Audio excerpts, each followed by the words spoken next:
আমরা আল্লাহকে স্মরণ করার জন্য কি করি? মিলাদ মাহফিল করি, বিভিন্ন অনুষ্ঠানাদি করি, জিকির আজকার করি।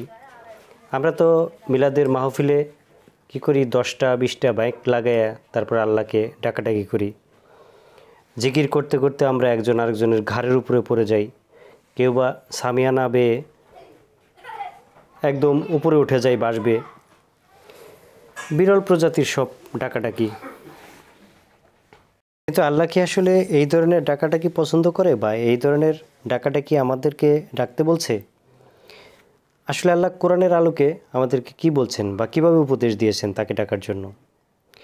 আমরা দেখতে পাই সূরা আল আরাফের 55 নম্বর আয়াতে আল্লাহ বলেছেন, তোমরা তোমাদের প্রতিপালককে ডাকো অতি নম্রভাবে এবং গোপনে, তিনি সীমালঙ্ঘনকারীদেরকে পছন্দ করেন না।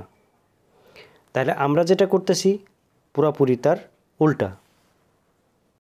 আমাদেরকে এভাবেই শেখানো হয়েছে, আমাদেরকে এভাবেই ডাকার সিস্টেম দেখানো হয়েছে। মোল্লা মৌলবীরা যেভাবে বলে আমরা সেটাই করি। কিন্তু আমরা কেউই কোরআন খুলে এর আসল বিষয়টা আমরা কখনো চিন্তাও করি না, কখনো বোঝারও চেষ্টা করি না।